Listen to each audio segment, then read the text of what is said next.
মুসলিম বিন আকিল সুন্দর করে চিঠি লিখলো, এ মাওলা হুসাইন, কুফার জমিন আপনার জন্য বড় নিরাপদ, চলে আসুন, কুফার মানুষগুলো বড় ভালো, আপনার নামে আমি মুসলিম বিন আকিলের হাতে হাত রেখে 40,000 মানুষ বায়াতের রাসূল গ্রহণ করেছে, আপনি কুফায় চলে আসুন। চিঠি পাঠিয়ে দেওয়া হলো।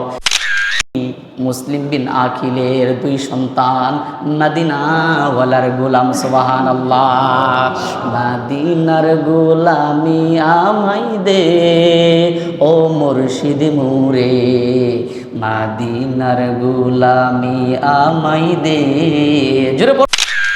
2টা সন্তান শুনছে, শোনার পরে কান্দে এক ভাই আরেক ভাইয়ের মুখের মধ্যে ধরছে যেন চিৎকার না শোনা যায়। চিৎকারটা শুনলে তো হারেস ধরে ফেলবে আর জবাই করে ফেলবে। এক ভাই আরেক ভাইয়ের মুখের মধ্যে অন্য ধরে ওর কবুতরের বাচ্চার মতো কান্দে আর লাফায়।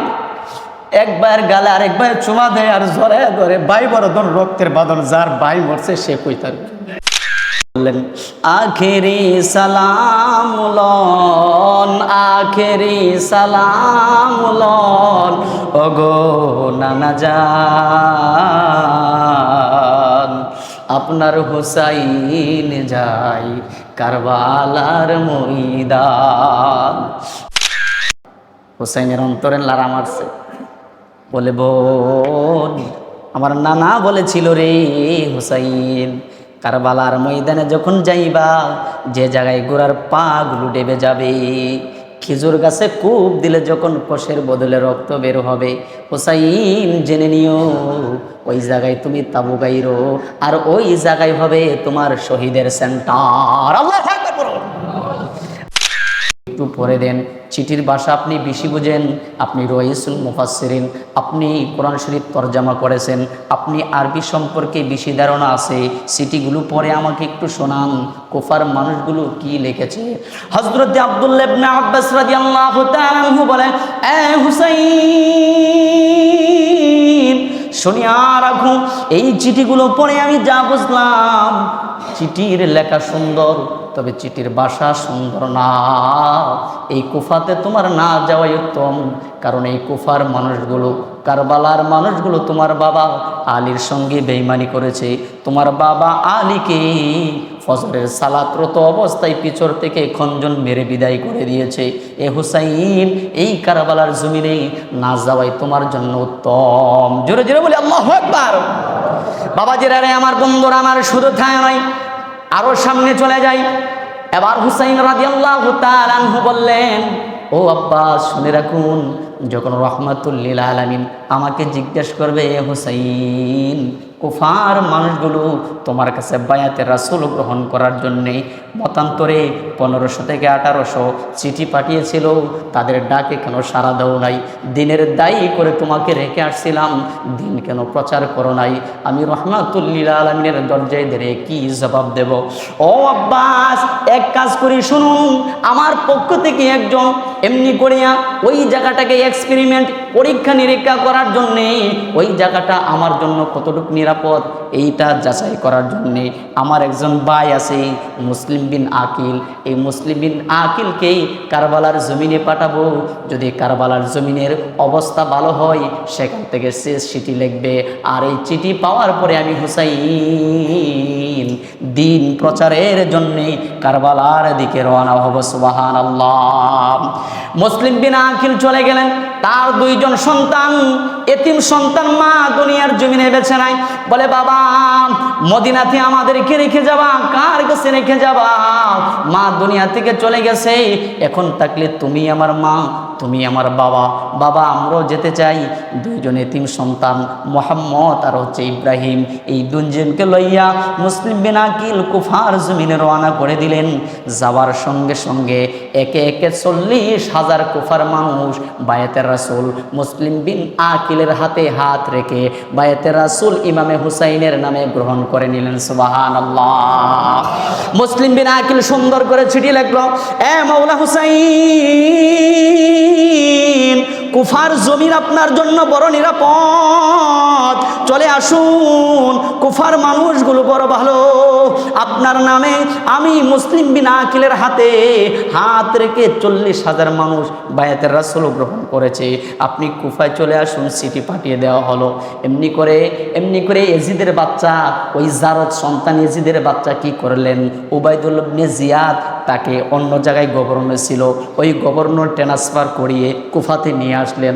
আসার পরে ওই ইয়াজিদের বাচ্চা বলল, এই উবাইদুল্লাহ ইবনে জিয়াদ শুনিয়ে রাখো, মুসলিম বিন আকিল ইমাম হুসাইনের নামে 40,000 মানুষ তার দলের মধ্যে নিয়ে গেছে, বায়াতের রাসূল গ্রহণ করায় ফেলছে, সুতরাং মুসলিম বিন আকিলকে যে জায়গায় পাইবা ওই জায়গায় তুমি হত্যা করে ফেলবা। এই উবাইদুল্লাহ ইবনে জিয়াদ আসলেন গভর্নর হইয়া কুফার জমিনে। আসার পরেই সঙ্গে সঙ্গে মুসলিম বিন আকিলকে ধরা হলো। এমনি করিয়া গভর্নরের ছাদ থেকে কোনো রেওয়ায়াতে আসছেই তাকে গভর্নরের ছাদ থেকে ধাক্কা দিয়ে ফেলে দেওয়া হয়েছে, আবার কোনো রেওয়ায়াতে আসছেই গভর্নরের ছাদের সঙ্গে ঠ্যাংগুলো ঝুলাইয়া মাথাটা নিচের দিকে দিয়া তাকে শহীদ করা হয়েছে। আর দুইটা ছোট ছোট সন্তান মোহাম্মদ আর ইব্রাহিম, ওই দুইটা সন্তানকে জেলখানার ভিতরে বন্দি করে রেখে দেওয়া হয়েছে। রাতের বেলায় কাজী সুরাইশ নামে একজন জেলার ছিল, ওই কাজী সুরাইশ বলতে লাগলেন, তোমরা হচ্ছে নবী বাগানের ফুল, তোমরা হচ্ছে নবী বংশের লোক, তোমরা হচ্ছে আহলে বায়েত, শোনো তোমাদেরকে আমি কষ্ট দিব না। রাতের বেলায় সুন্দর করে ঘুম পাড়াইলেন। যখন ফজর হইতে লাগলেন, দুইটা সন্তানকে বলা হলো, কাজী সুরাইশ বললেন, এই যে আমার হাতের আংটিটা তোমাদের কাছে দিয়ে দিলাম, মদিনার দিকে একটা কাফেলা যাবে কুফানগর থেকে, ওই কাফেলাকে গিয়ে এই আংটিটা দেখাবা, তারা চিনে ফেলবে আমি তোমাদেরকে পাঠিয়েছি, সুতরাং তোমরা তাদের সঙ্গ হইয়া মদিনার দিকে চলে যাবা, আর ইমাম হুসাইনকে বলবা কারবালার জমিনে যেন সে না আসে। আল্লাহু আকবার। আরো জোরে বলুন না ইয়া রাসূলুল্লাহ। বাবাজিরা রে, আমার বন্ধুরা আমার, কি বলবো কারবালার ইতিহাস। মুসলিম বিন আকিলের দুইটা সন্তান যখন চলতে লাগলেন, যাইতে যাইতে গিয়া দেখে কুফানগর থেকে যেই মদিনার উদ্দেশ্যে কাফেলা যাওয়ার কথা তারা চলে গিয়েছে, খুঁজে আর পাইলেন না। দুইটা ভাই বড় বড় গরম বালুর পাথরের মধ্যে পা দিতে দিতে পায়ের মধ্যে ফুসকা পড়ে গেল। ছোট্ট একটা ঝুপড়ি জঙ্গলার মধ্যে লুকায় রইলেন। একটা মহিলা কুয়া থেকে পানি নিতে আসলেন। আসার পরে পানির তৃষ্ণায় ছোট ভাই বলে, ভাই আমার একটু পানি খাইতে হবে। ওই কুয়ার কিনারায় গেলেন, যায় যখন এভাবে মুখটা দিলেন, ওই মহিলা তাকায় দেখে কুয়ার ভিতরে দুইটা নূরের পুতুলের মতো দুইটা চেহারা ঝলমল করতেছে। সুবহানাল্লাহ। জিজ্ঞেস করা হলো, তোমরা কারা? দুই ভাই বড় ভয় পেয়ে গেলেন। আহারে, মানুষগুলো বড় নির্মম, তাদের মনে মায়া নাই, দয়া নাই, সুতরাং এখন যদি পরিচয় দেয়, আমাদেরকে যদি হত্যা করে ফেলে, অথবা তাদের দলের লোক যদি হয়ে থাকে।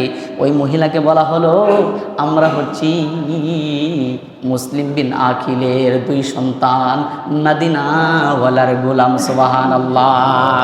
মদিনার গোলামি আমায় দে ও মুর্শিদ মুরে, মদিনার গোলামি আমায় দে।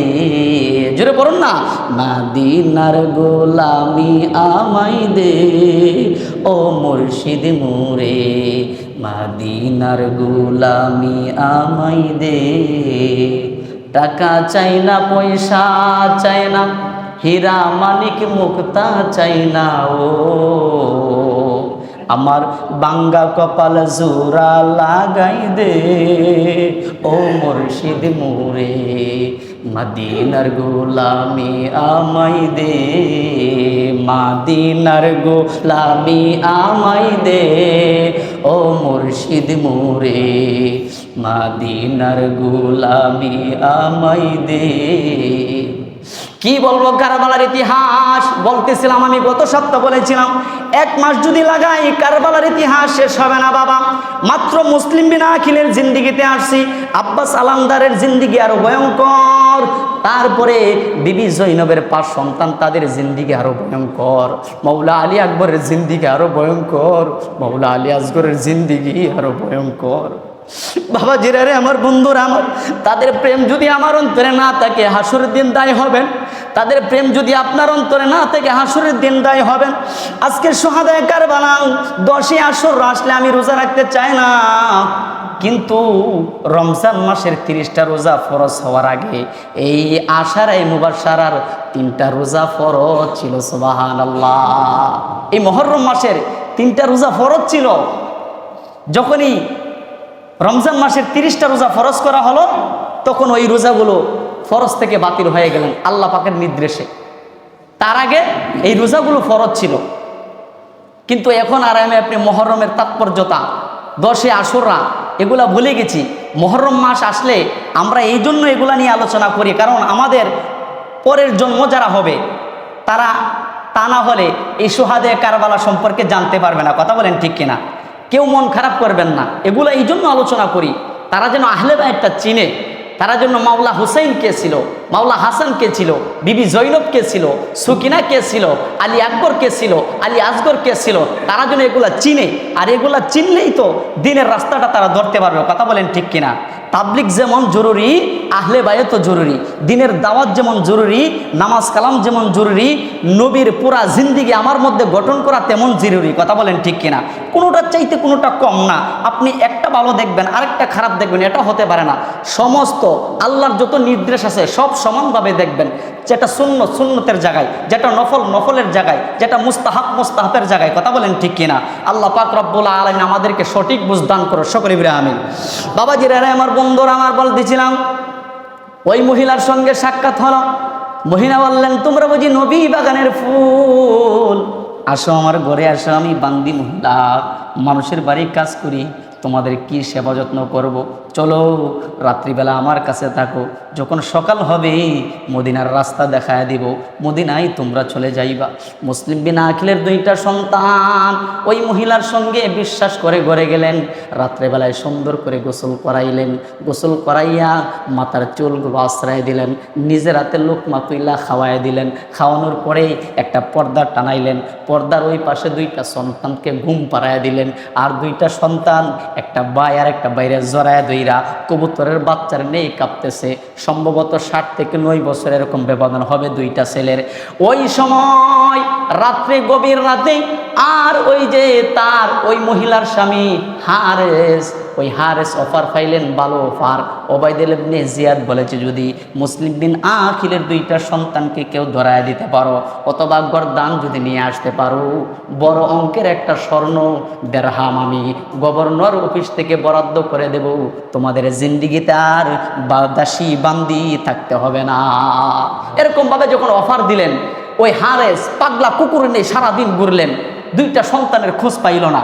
হঠাৎ করে রাত্রে ঘরে গেলেন, বিবি পানি দাও, খাবার দাও, খাবার খাইলেন, পানি খাইলেন, নিদ্রায় চলে গেলেন। এবার বিবির কাছে বলতেছে, বিবি রে, বড় অঙ্কের অফার পাইছে, যদি পাইতাম ভাগ্য খোলা যাইতো। তখন বিবি বলতেছে, স্বামী আমার, সকালে খুঁজছেন, এখন ঘুমায় পড়ুন, সারাদিন পরিশ্রম করছেন, অক্লান্ত পরিশ্রম, আর রাত্রিবেলায় চিন্তা করলে আর কি হবে, ঠান্ডা মাথায় ঘুমান। কিন্তু লোভে যারে ধরছে জাহান্নামের কীট হইয়া সে গেছে। কথা বলেন ঠিক কিনা? লোভ বড় একটা মারাত্মক জিনিস। এই লোভে যারে ধরছে সে জাহান্নামের কীট হয়ে গেছে। বাবাজিরা, রে আমার বন্ধুরা, আমার ওই হারেস, পর্দার এ পাশে 2টা সন্তান, আর পর্দার ওই পাশে হচ্ছে হারেস যখন গল্প করতেছে স্ত্রীর সঙ্গে। 2টা সন্তান শুনছে, শোনার পরে কান্দে। এক ভাই আরেক ভাইয়ের মুখের মধ্যে ধরছে যেন চিৎকার না শোনা যায়। চিৎকারটা শুনলে তো হারেস ধরে ফেলবে আর জবাই করে ফেলবে। এক ভাই আরেক ভাইয়ের মুখের মধ্যে অন্য ধরে ওর কবুতরের বাচ্চার মতো কান্দে আর লাফায়। এক ভাইয়ের গালে আরেক ভাই চুমা দেয় আর জড়ায় ধরে। ভাই বড় ধর রক্তের বাঁধন, যার ভাই মরছে সে কইতার। এমনি করিয়া 2টা ছেলে হঠাৎ করে সারাদিন কষ্ট করছে, ঘুমায় পড়লেন, একটার আরেকটার 2রা। গভীর রাতে স্বপ্নে তাকায় দেখে মুসলিম বিন আকিল তাদের আব্বা গলা কাটা অবস্থায়, রক্ত অবস্থায় আইসা 2টা সন্তানরে ডাকতেছে, মোহাম্মদ, ও আমার ইব্রাহিম, আয় আমার বুকে আয়। এই স্বপ্ন দেখতে দেরি হয়েছে। বড় ভাই বাবা বলে চিৎকার করে দিতে দেরি হয় নাই, আর চিৎকার দিছে না, কারণ ঘটাইছে হারেস লাফ দিয়ে ওইটা কই, বিবি রে, বাচ্চার আওয়াজ কোথায় থেকে আসলো? বিবি বলে, স্বামী আমার, ঘরের ওই পাশে হয়তোবা বাহিরে নয়তোবা অন্য ঘরের পোলাপানের আওয়াজ আসতেছে।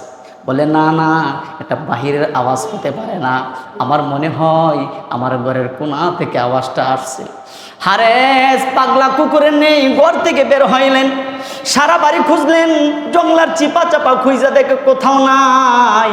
অন্য ঘরের পোলাপানরাও ঘুমায় রইছে, চিৎকার দেয় নাই। হঠাৎ করে ঘরে ডুইকা পর্দার ওই কানিত গেছে, যা দেখে দুইটা ভাই, এক বাইরে আর এক ভাই দইরা কবুতরের বাচ্চার নেই কাঁপতাছে। ওই হারের শক্ত হাতে চুলের মুঠিগুলো ধরলেন। ছোট ভাই ডেকে বলে, ভাই এত শক্ত করে মাথার চুলের মুঠি কে ধরলো? আমাদের মা কত সুন্দর করে চুলগুলো তেল দিয়ে আশ্রয়া ফিতা তুইলা দিত, এখন পর্যন্ত এত শক্ত করে মাথার মুঠি কেউ ধরে নাই। আজকে কে ধরেছে? তাকায় দেখে ওই যে হারেস। দুইটা সন্তানকে দাঁড় করা হলো, জবাই করবে। হারেসের বিবি বলে, স্বামী আমার শুনে রাখুন, নবী বাগানের ফুল এরকম ভাবে আপনি ধ্বংস করবেন না, আল্লাহর কাঠগড়ায় কি বিচার দিবেন? ছেড়ে দেন দুইটা বাচ্চা। আমাদের সম্পদের দরকার নাই, স্বর্ণের দরকার নাই, দেড়হামের দরকার নাই, ধনী হওয়ার দরকার নাই, যথেষ্ট ভালো আছি, দিন আনি দিন খাই, ছেড়ে দেন তাদেরকে। ওই হারেস বেঈমান, এত বেঈমান নিমু খারাপ, স্ত্রীটাকে লাথি মেরে দূরে ফালায়া বড় ভাইটার গলায় যখন ছুরি চালায়, ছোট ভাই বলে আমার গলায় আগে চালান, বড় ভাই বলে আমার গলায় আগে চালান।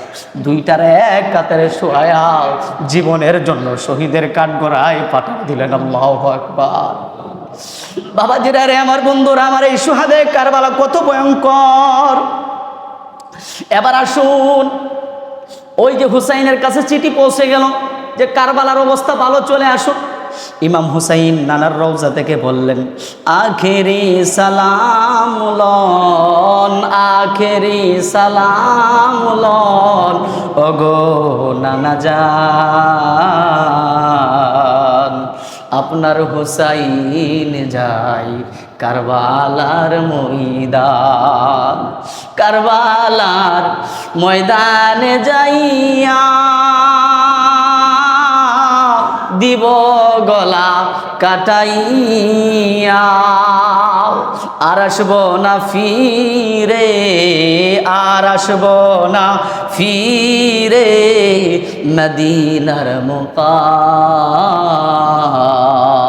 আপনার হুসাইন যাই কারবালার ময়দান। বিদায় নিলেন। তাদের যেই অষ্টি গোষ্ঠী ছিল ৭২টা পরিবার, তাদেরকে নিয়ে রওনা করলেন। আস্তে আস্তে কারবালার ময়দানে আসলেন। আসার পরে এবার তাকায় দেখে বিবি জৈনব ইমাম হুসাইনের ঘোড়ার পা গুলো ডেবে যাচ্ছে। বললেন, ভাই কত ধুলিবালির উপর দিয়া ঘোড়া চালাইলাম, এরকম ভাবে পা ডাবতে তো দেখি নাই, এত শক্ত মাটি, তারপরও পা গুলো ডেবে যাচ্ছে, কারণ কি? হুসাইনের অন্তরে লারা মারছে। বলে, বোন, আমার নানা বলেছিল রে হুসাইন, কারবালার ময়দানে যখন যাইবা, যে জায়গায় ঘোড়ার পা গুলো ডেবে যাবে, খেজুর গাছে কূপ দিলে যখন কষের বদলে রক্ত বের হবে, হুসাইন জেনে নিও ওই জায়গায় তুমি তাবু গাইরো, আর ওই জায়গায় হবে তোমার শহীদের সেন্টার। আল্লাহু আকবার। বাবাজিরা রে, আমার বন্ধুরা আমার, এবার মাওলা হুসাইন রাদিয়াল্লাহু তাআলা আনহু ওই জায়গার মধ্যে এমনি করিয়া তাবু টানাইলেন। তাবু টানানোর পরে যাইতে যাইতে যখন মুহররমের ১ তারিখ তাদেরকে গ্রাও করে ফেলল, গ্রাও করার পরে ইমাম হুসাইন রাদিয়াল্লাহু তাআলা আনহু যাইতে যাইতে যখন ৯ম রাত্রি চলে আসলেন, ইমাম হুসাইন বাতিগুলা বন্ধ করে দিলেন। কারণ সেদিন আর বোঝার বাকি নাই, আমাদেরকে ঘেরাও করে ফেলছে। ফুরাত নদীর পানিগুলো বন্ধ করে দেওয়া হয়েছে, মনে হয় আমাদেরকে আর ফেরতও যেতে দিবে না, আমাদেরকে বাঁচতেও দিবে না। সুতরাং ওই রাত্রিতে বাতিগুলো বন্ধ করে দিয়া ইমাম হুসাইন সকলকে ডাকলেন। ডাইকা বলে, ও আমার সফর সঙ্গী লোকেরা, শোনো, ওই ইয়াজিদের বাচ্চা আর ইয়াজিদের সূত্রতা থাকলে আমার সঙ্গে আছে, কারণ আমার জন্য সে রাষ্ট্র ভালোভাবে আয়ত্তে নিতে পারতেছে না, কায়েম করতে পারতেছে না, তার যে বদ আখলাক, বদ চরিত্র, এগুলো প্রকাশ করতে পারতেছে না। মানুষ আমার পক্ষে বেশি, তার পক্ষে কম, সুতরাং তার শক্তি কম, এই জন্য আমাকে কতল করতে চাই। শত্রুতা থাকলে আমার সঙ্গে আছে, সুতরাং তোমাদের সঙ্গে কোনো শত্রুতা নাই। বাতিগুলো বন্ধ করে দিলাম, কাহারও চেহারা আমি দেখতেছি না, চলে যাও, মদিনার রাস্তা ধরে হাঁটতে হাঁটতে মদিনায় তোমরা নিরাপদে পৌঁছে যাও। আর ইয়াজিদের যেহেতু আমার সঙ্গে শত্রুতা, আমি ইয়াজিদের সঙ্গে লড়াই করব, হয়তো গাজী নয়তো শহীদ, দুইটার একটা হবে। সুতরাং তোমরা নিরাপদ মানুষ, তোমরা নিরাপদে মদিনায় পৌঁছে যাও। আর নানার রওজায় গিয়া বইল, আমি হুসাইন কারবালায় শহীদ হয়ে গেছি। সুবহানাল্লাহ।